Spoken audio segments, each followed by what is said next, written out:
नमस्कार, देवभूमि समाचार में आपका स्वागत है। आपके साथ मैं रीना झा बालियान। खबरों का रुख करेंगे, लेकिन उससे पहले एक नजर डालते हैं इस वक्त की हेडलाइंस पर।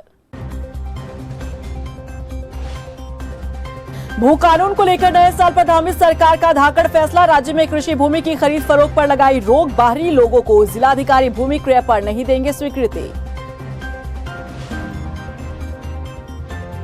धामित सरकार ने तैयार किया 2024 का रोड मैप। मुख्यमंत्री बोले, सिलसिलेवार होगा सभी मामलों पर काम। आगामी चुनावों को संपन्न कराना एक बड़ा चैलेंज। उत्तराखंड माध्यमिक शिक्षा निदेशालय को मिले नए निदेशक। महावीर बिष्ट ने संभाली शिक्षा निदेशक की जिम्मेदारी। कहा, शिक्षा के क्षेत्र में और बेहतर करने पर होगा फोकस। नए मोटर व्हीकल एक्ट के खिलाफ प्रदेश भर में निजी ट्रांसपोर्टर और रोडवेज बस चालकों की हड़ताल। यात्री रहे परेशान, नियमों में बदलाव की कर रहे मांग। और चलिए बुलेटिन की शुरुआत करते हैं। मुख्यमंत्री पुष्कर सिंह धामी ने नए साल के अवसर पर नेताजी सुभाष चंद्र बोस आवासीय छात्रावास कौलागढ़ के भवन का लोकार्पण किया। इस भवन का शिलान्यास पिछले साल मुख्यमंत्री पुष्कर सिंह धामी ने ही किया था। 4,09,40,000 रुपए की ये लागत से बना भवन 1 साल से कम समय में बनकर तैयार हुआ है। मुख्यमंत्री ने इस अवसर पर इस छात्रावास के बच्चों को कंबल भी बांटे। साथ ही बच्चों को छात्रावास में दी जा रही सुविधाओं का जायजा भी लिया। इस छात्रावास में 100 बच्चों के लिए आवासीय व्यवस्था की गई है। बीते साल धामी सरकार ने जहां कई बड़े फैसले लिए, तो वहीं नए साल की शुरुआत में ही धामी सरकार ने धाकड़ फैसला ले डाला है। सरकार के इस फैसले को भू कानून की दिशा में बड़ा कदम माना जा रहा है। देखिए रिपोर्ट। नए साल में धामी सरकार का धाकड़ फैसला। भू कानून की दिशा में उठाया बड़ा कदम। बाहरी लोगों की जमीन खरीदने पर रोक। उत्तराखंड में भू कानून को लेकर जनता के बढ़ते आक्रोश के बीच धामी सरकार ने नए साल की शुरुआत में ही बड़ा कदम उठा दिया है। नए साल के मौके पर धामी सरकार ने भू कानून की दिशा में धाकड़ फैसला लेते हुए बाहरी प्रदेशों के लोगों के लिए उत्तराखंड में कृषि भूमि खरीदने पर रोक लगा दी है, जिसे लेकर सभी जिलाधिकारियों को निर्देश दिए गए हैं।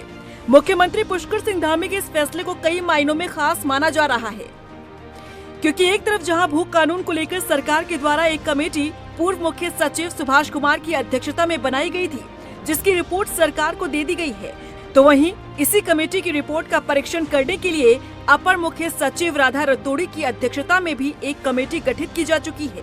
लेकिन कमेटियों की रिपोर्ट पर सरकार कोई निर्णय ले, उससे पहले सरकार के इस फैसले को बड़े और कड़े कदम के रूप में देखा जा रहा है। मैंने पिछले वर्ष मई में भी कैबिनेट में इस बात की चर्चा की थी और एक हमने निर्णय तभी ले लिया था कि प्रदेश के अंदर जितने भी प्रकार की जो ज़मीनें खरीद रहे हैं उनका पहले हम वेरिफिकेशन करेंगे और वेरिफिकेशन करने के बाद उसको जो है जो विधिक मान्यता है या स्वीकृति है वो प्रदान करेंगे।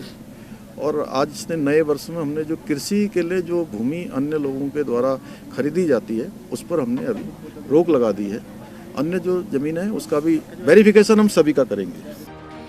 वहीं दूसरी ओर कांग्रेस भी लगातार भू कानून की मांग को लेकर सरकार पर समय समय पर हमलावर नजर आती रही है। कांग्रेस के पूर्व प्रदेश अध्यक्ष प्रीतम सिंह ने कहा कि सिर्फ ये निर्णय उचित नहीं है, इसीलिए सरकार सख्त भू कानून लाए और उस पर काम करे। राज्य बनने के बाद 2002 में जब हमारी सरकार बनी तो हमने इस राज्य के अंदर एक भू कानून लाने का काम किया। तत्पश्चात मोहन चंद खंडूरी जी ने उस भू कानून को और सख्त करने का काम किया, लेकिन फिर से भाजपा की सरकार आने के बाद उन्होंने इस भू कानून को ध्वस्त करने का काम किया। एक बड़े लंबे अंतराल के बाद सरकार ने फैसला लिया है कि कृषि भूमि जो है वो ना तो खरीदी जाएगी ना बेची जाएगी, उस पर रोक लगाई है। लेकिन जब तक भू कानून नहीं आ जाता है तब तक मैं समझता हूँ ये कदापि उचित नहीं है। सरकार एक मजबूत भू कानून लाए, जो उत्तराखंड के लोग चाहते हैं तदनुसार कार्य करे। उत्तराखंड में भू कानून को लेकर समय समय की सरकारों के द्वारा बदलाव भी किए गए, लेकिन सबसे सख्त भू कानून खंडूरी सरकार के समय रहा। लेकिन उत्तराखंड में इस समय हिमाचल तर्ज पर भू कानून लागू करने की मांग उठ रही है। ऐसे में देखना होगा कि जब कमेटी परीक्षण की रिपोर्ट सरकार को सौंपती है तो उसके बाद सरकार क्या कुछ फैसला भू कानून को लेकर लेती है, ताकि उसे उत्तराखंड के इतिहास में सबसे सख्त भू कानून माना जाए। नए साल के पहले दिन से धामी सरकार एक्टिव मोड पर है। मुख्यमंत्री धामी ने बताया कि प्रदेश सरकार ने साल 2024 के लिए पूरा रोड मैप तैयार कर लिया है। उन्होंने कहा कि सरकार सिलसिलेवार सभी मामलों पर काम करेगी। बता दें कि साल 2024 में धामी सरकार सामने उनके कई चुनौतियां हैं। राज्य में लोकसभा चुनाव है, निकाय चुनाव को संपन्न कराने के अलावा यूसीसी, मूल निवास, लोकायुक्त की नियुक्ति किसी चैलेंज से कम नहीं है। चुनौतियां हैं और प्रदेश की जनता के आशीर्वाद से, हमारे आदरणीय प्रधानमंत्री मोदी जी के मार्गदर्शन में, ईश्वर की कृपा से सभी चुनौतीपूर्ण जो हमारे मुद्दे रहे हैं, चुनौतीपूर्ण विषय रहे हैं, उन सभी पर हमने निर्णय लिए हैं और आगे भविष्य में भी उन सब पर निर्णय लेंगे। प्रदेश के हित में जो भी जरूरी निर्णय होगा वो हम लेने में कतई भी पीछे नहीं हटेंगे। इन्वेस्टर समिट में साइन हुए एमओयू को अब सरकार धरातल पर उतारने का काम कर रही है। एमडीडीए के उपाध्यक्ष बंशीधर तिवारी ने साफ कहा है कि उत्तराखंड में सभी विभागों में ग्राउंडिंग को लेकर सीएम धामी के निर्देश पर काम हो रहा है। एमडीडीए को 10,000 करोड़ का लक्ष्य मिला था, जिसमें से 5,000 करोड़ को अभी तक धरातल पर उतार दिया गया है। वहीं एमओयू को धरातल पर उतारने को लेकर सरकार द्वारा जो प्रयास किए जा रहे हैं, कांग्रेस ने उन्हें नाकाफी बताया है। एमडीडीए में जितना हमें लक्ष्य दिया गया 10,000 करोड़, उसमें आधे से ज़्यादा अब तक हम लोगों ने ग्राउंडिंग कर लिया। जो अभी बचा हुआ है शेष 4,500-5,000 करोड़ है, उसको भी हम लोग अगले 1 महीने में कंप्लीट कर लेंगे। शिक्षा विभाग के तहत अलग अलग जिलों में बोर्डिंग और डे स्कूल जो होते हैं उसको बनाने के लिए प्रस्ताव मिले हैं और उनकी जो एक आम जो अगर बात करें उनकी जो परीक्षा है वो जिलों में ज़मीन की उपलब्धता को लेकर है, तो इस समय जिलाधिकारियों को हमने पत्र लिखा है। क्योंकि अच्छी बात यह प्रति क्षेत्रों में भी इस तरह के बोर्डिंग स्कूल बनाने के प्रस्ताव आए हैं, तो उसके साथ लोग बैठक करने वाले हैं। बैठक करके जहाँ पर उनको जगह मुफीद लगेगी वहाँ पर ज़मीन दिलाने का प्रयास किया जाएगा। देखिए, सरकार ने 3.5 लाख करोड़ इन्वेस्ट करने की बात कही है। एमओयूज़ साइन किए हैं सरकार ने, लेकिन धरातल में अभी तक एक भी एमओयू धरातल में नहीं उतरा है। न कोई इन्वेस्टर यहाँ आया है, न किसी ने कोई विलिंग दिखाई है कि मैं फला जगह पर फैक्ट्री लगा रहा हूँ या लगाना चाहता हूँ, ऐसा कुछ भी नहीं कहा है। उत्तराखंड राजकीय शिक्षक संघ द्वारा शिक्षकों की मांग को मुखरता से उठाए जाने के बाद अब मुख्यमंत्री पुष्कर सिंह धामी द्वारा जल्द ही शिक्षक संगठन के साथ बातचीत करने के निर्देश दिए हैं।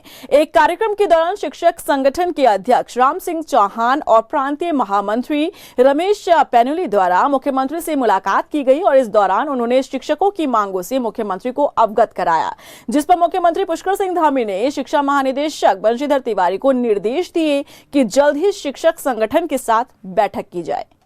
आज एक यहाँ पे एक कार्यक्रम होना था, छात्रावास का लोकार्पण होना था माननीय मुख्यमंत्री जी के द्वारा, और मैं और मेरे महामंत्री जी और कोषाध्यक्ष जी यहाँ पर उपस्थित थे और एक सूक्ष्म भेंट हम दोनों के द्वारा माननीय मुख्यमंत्री जी से की गई और जो हमारे लंबित प्रकरण है उनका समाधान कैसे हो, तो इस संदर्भ में उन्होंने हम जो हमारे आदरणीय महानिदेशक तिवारी जी हैं उन्हें निर्देश किया कि तुरंत शिक्षक संगठन की एक बैठक मुख्यमंत्री जी से करवाई जाए।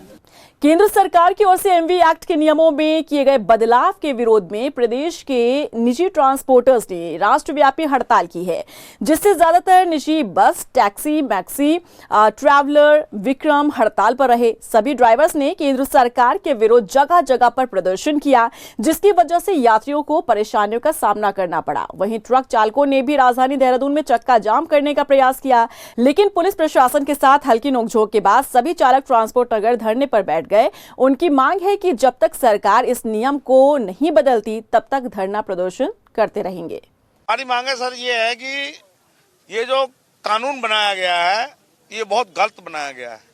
ड्राइवर आदमी की तनख्वाह इतनी नहीं होती है कि ड्राइवर इतने पैसे कहां से देगा, 7 लाख रुपए या 10 साल की सजा कहां से काटेगा, वो कौन उसे छुड़ाएगा, उसके परिवार को कौन देखेगा। तो मजदूर आदमी है, मजदूर आदमी अपनी मजदूरी कमा रहा। कोई आदमी शराब पी करके गाड़ी के आगे आ जाए, मर जाए, तो उसका ड्राइवर जिम्मेदार है। हमारी मांग ये है, कानून तो ठीक बना, लेकिन हिट एंड रन केस में जो इन्होंने प्रावधान रखा है कि 10 लाख रुपया जुर्माना, 10 साल की सजा, ये गलत है। क्योंकि हम बड़ी गाड़ी के ड्राइवर हैं, गरीब होते हैं, रात दिन मेहनत करते हैं। कोई कार वाला आके ठोक देता है तो पब्लिक हमें मारती है कि तूने मारा। स्कूटी मान लीजिए मैं रोड पे जा रहा हूँ, 40 के स्पीड से जा रहा हूँ, गली से निकला, धड़ आगे आ गया, तो मैं उसको उठाऊंगा तो उससे पहले पब्लिक मुझे मार देगी। ये अमित शाह जी को सोचना चाहिए। वही हल्द्वानी में भी ट्रांसपोर्ट व्यापारी एसोसिएशन ने टीपी नगर में नए हिट एंड रन कानून के खिलाफ प्रदर्शन करते हुए कानून पर पुनर्विचार करने की मांग की है। ट्रांसपोर्टर्स ने कहा कि हिट एंड रन केस के नए प्रावधानों से ट्रक चालकों में डर का माहौल है। उन्होंने बताया कि कई ट्रक चालक नौकरी छोड़कर जा चुके हैं, ऐसे में ट्रांसपोर्ट कारोबार खतरे में पड़ सकता है। कानून बहुत गलत बना हुआ है। जो हम बचपन से अब तक गाड़ी चला रहे हैं, जो कानून आज तक था वही रहना चाहिए। आगे जो कानून काला कानून बनाया है ये गलत है, क्योंकि जब हमसे कोई एक्सीडेंट हो जाए हम सज़ा काटेंगे या अपने बच्चों को पालेंगे। कानून बहुत ही गलत है हमारे लिए। सबसे मेन चीज़ ये है, ये कानून हमारे लिए बहुत ही गलत है। और ये जो हिट एंड रन का केस है, इसको आप जो पुलिस कह रही है कि आप कॉल करोगे 112 में कॉल करके बताओगे, ये 112 में कॉल करने पर यहाँ पर पहाड़ों में तो कहीं पर चौकी है नहीं, और ये 112 में कॉल करने तक तो हमारे साथ बहुत कुछ हो जाएगा। तो और आपने अगर ये कानून लागू किया तो ये आज तक ओवरलोड वालों के ऊपर क्यों नहीं लागू किया आपने? सबसे मेन चीज़ हम ओवरलोड वालों के ऊपर लागू करते हैं ना, जिसके द्वारा ये घटनाएं हो रही है। मर्चेंट नेवी में काम करने वाले देहरादून के अंकित सकलानी 18 दिसंबर से तुर्की से लापता हैं, जिनका अब तक कोई सुराग नहीं लग पाया है। परिवार वाले हत्या की आशंका जाहिर कर रहे हैं। तो वहीं हैरानी की बात तो ये है कि भारत का एक नागरिक लापता है और शासन प्रशासन हाथ पर हाथ धरे बैठा है। देखिए रिपोर्ट।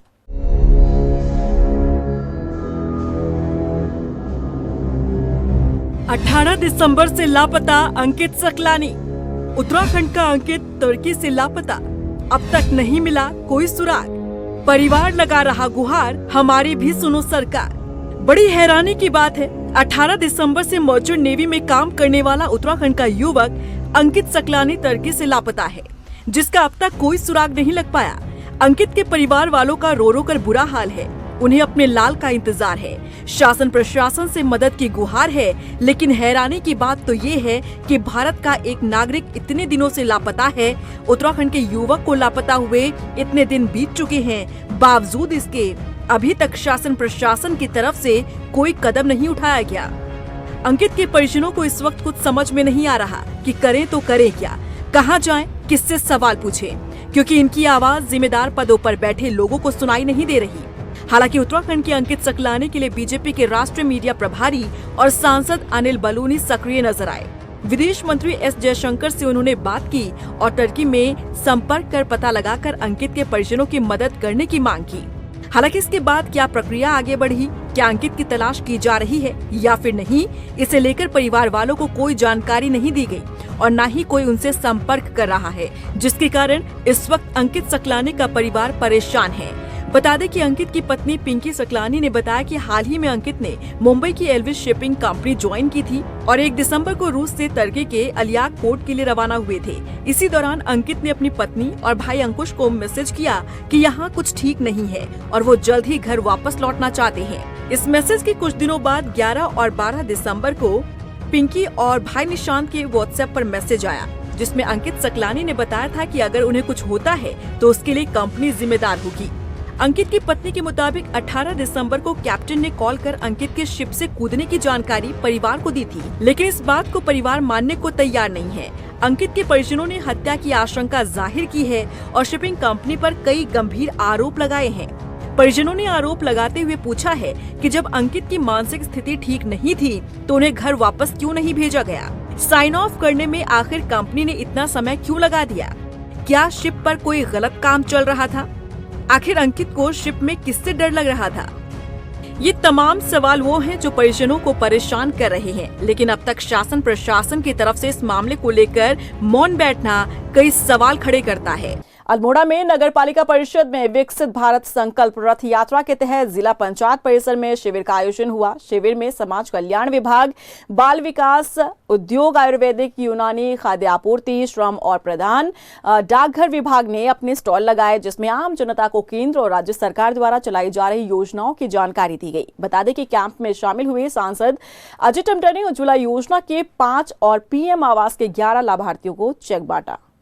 तो ये रथ पूरे देश भर में चल रहे हैं, हर एक गांव को न्याय पंचायत तक और नगर पालिका तक जा रहे हैं, शहरों तक जा रहे हैं, और जो छूटे हुए लोग हैं उन सबको भी ये कवर करने का काम कर रहे हैं, क्योंकि माननीय प्रधानमंत्री जी का जो विजन है कि 2047 तक भारत को विकसित राष्ट्र के रूप में खड़ा करना है। इसलिए प्रत्येक व्यक्ति को भी कहीं ना कहीं उसको भी, हर व्यक्ति को, हर परिवार को उसकी मूलभूत सुविधाओं को साथ साथ उसके को रोजगार देना, उसको स्वावलंबन बनाना, तो ये मुख्य उद्देश्य विकसित भारत संकल्प यात्रा का है।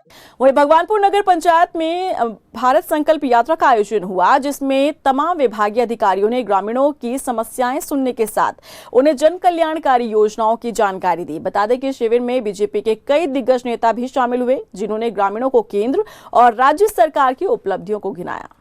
यहाँ पर विकसित भारत संकल्प यात्रा का पड़ाव आज यहाँ पर था, भगवानपुर नगर पंचायत द्वारा आयोजित किया गया। तो यही कार्यक्रम यहाँ पर मोदी सरकार की गारंटी की गाड़ी आज नगर नगर घूम रही है। हमारा विकसित भारत संकल्प यात्रा ये दिल्ली से चल के पूरे गांव होते हुए आज इस नगर पंचायत हमारी भगवानपुर में पहुँच गई है, और इसमें 18 विभागों के अधिकारी हैं, जो सरकार के स्वास्थ्य विभाग, समाज कल्याण विभाग, सब विभाग के, उद्यान विभाग, कृषि विभाग, सब ने अपना प्रेजेंटेशन दिया है कि क्या योजनाएं हैं और वो लोगों की क्या सेवा कर सकते हैं। उत्तरकाशी के ग्राम सियोड़ा के ग्रामीण 21वीं सदी के आधुनिक काल में भी विकास के पथ से दूर हैं। आलम यह है कि ग्रामीण आज भी जिला मुख्यालय में जाने के लिए वैकल्पिक साधनों का इस्तेमाल कर रहे हैं। दरअसल इस गांव से गंगा नदी बहती है। नदी को पार करने के लिए ग्रामीण ट्रॉली और अस्थायी पुल का सहारा लेते हैं, लेकिन बरसात के दिनों में ये वैकल्पिक साधन धरे के धरे रह जाते हैं। गांव की इस दशा पर ग्रामीणों ने बताया कि उन्होंने कई बार प्रशासन से गुहार लगाई, लेकिन समस्या का समाधान अब तक नहीं हुआ। में पुल की दिक्कत है, स्कूल जाने के लिए बच्चों को दिक्कत होती है, हर काम के लिए कभी कोई बीमार हो गया तो उसके लिए भी दिक्कतों का सामना करना पड़ता है। बहुत सारी दिक्कत है, बिना रास्ते के क्या हो सकता है। रोड के हम इतने हाईवे के इतने नज़दीक हैं, तभी भी हमें इतना मतलब एक छोटा सा पुल नहीं दे पा रहे हम यहाँ पे। उत्तरकाशी में जहाँ शिक्षा और रोजगार के नाम पर लगभग हर गांव खाली हो रहे हैं, तो वहीं कोरोना काल में गांव लौटे युवा अब स्वरोजगार की मिसाल कायम कर रहे हैं। बता दें कि उत्तरकाशी के दूरस्थ क्षेत्र गोरसाट गांव में युवाओं ने गांव के लोकल प्रोडक्ट जैसे टोमेटो सॉस, लिंगड़े और तिमली के अचार, स्थानीय मिर्च से बना चिली सॉस और माल्टे के जूस को बाजार में उतारकर उसे स्थानीय लोगों की आजीविका से जोड़ने का काम किया। उद्गम संस्थान में तैयार हुए इस उत्पाद की डिमांड देश के साथ विदेश में भी बढ़ी है। वहीं युवाओं का मानना है कि अगर स्वरोजगार के क्षेत्र में आज की पीढ़ी कदम आगे बढ़ाती है तो पहाड़ों से पलायन को रोका जा सकता है। ये जो हमने यहाँ पर प्लांट स्थापित किया है, फूड प्रोसेसिंग प्लांट स्थापित किया है, इसका नाम उद्गम है, उत्तराखंड देवभूमि ग्रोअर्स एंड मैन्युफैक्चरर, और इसका जो ब्रांड नेम है इसका नाम बिलानो है। बिलानो भी नाम एक भावनात्मक तरीके से निकला है, जिसमें हमारी माता पिता और हमारे गांव का जो नाम है उसमें संयोजित है।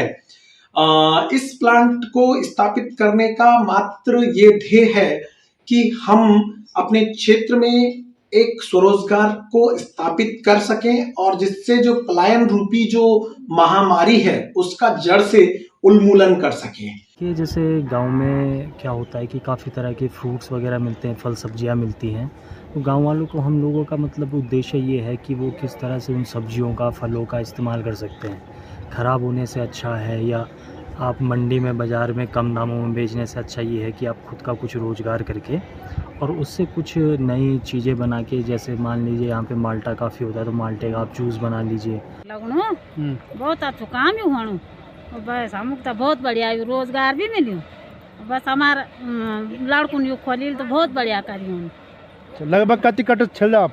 2-3 कट्टा छोड़ा एक आदमी। भारतीय सेना में अपनी अलग पहचान रखने वाली 18 कुमाऊं रेजिमेंट के पूर्व सैनिकों ने अपना 48वां स्थापना दिवस धूमधाम से मनाया। इस मौके पर आयोजित कार्यक्रम में पहुंचे पूर्व सैनिकों ने सेना में बिताए अपने पलों को याद किया। पूर्व सैनिकों ने बताया कि 1 जनवरी साल 1976 में भारतीय फौज में 18 कुमाऊं रेजिमेंट की स्थापना हुई थी। हमारी यूनिट 1 जनवरी 1976 को रानीखेत के मछखाली नामक स्थान पर कर्नल MS बेंस की अध्यक्षता में खड़ी हुई थी और 40 वर्षों से हमने इस यूनिट को संवारा, संभाला और आज हम इस स्थिति में पहुँचे कि भारतीय सेना के गिनी चुनी यूनिटों में हमारी यूनिट का नाम है और हम आज सभी यहाँ पर 18 कुमाऊँ के जितने भी परिवार हल्द्वानी में रहते हैं यहाँ पर एकत्रित होकर हर्षोल्लास के साथ 18 कुमाऊँ का 48वां स्थापना दिवस मना रहे हैं।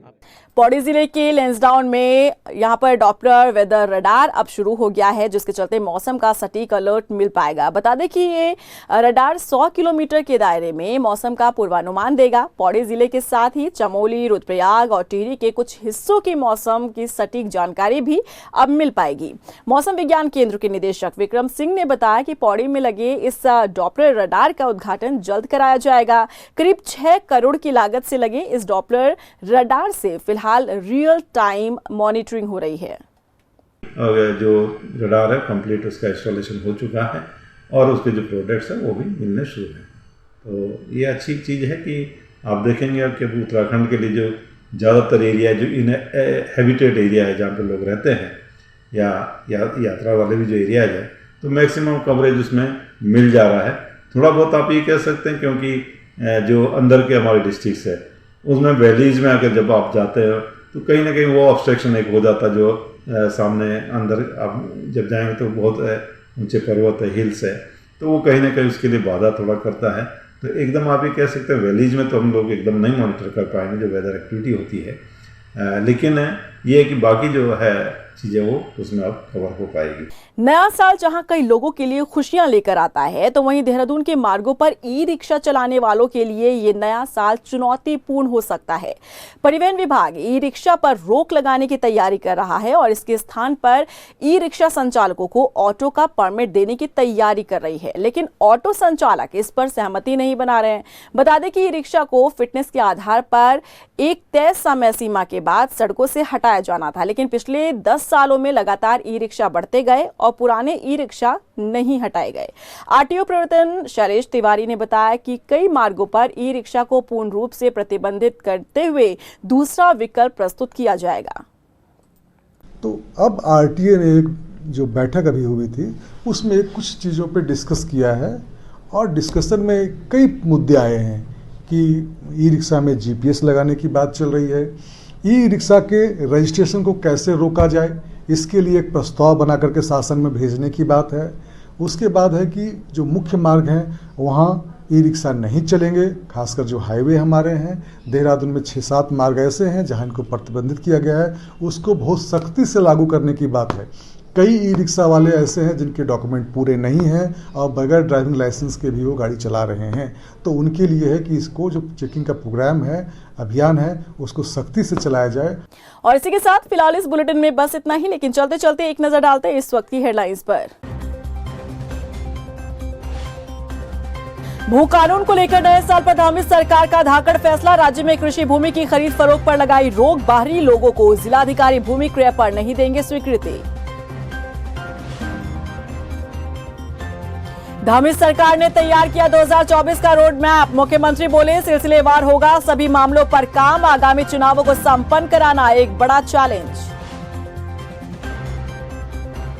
उत्तराखंड माध्यमिक शिक्षा निदेशालय को मिले नए निदेशक, महावीर बिष्ट ने संभाली शिक्षा निदेशक की जिम्मेदारी, कहा शिक्षा के क्षेत्र में और बेहतर करने पर होगा फोकस। नए मोटर व्हीकल एक्ट के खिलाफ प्रदेश भर में निजी ट्रांसपोर्टर और रोडवेज बस चालकों की हड़ताल, यात्री रहे परेशान, नियमों में बदलाव की कर रहे मांग।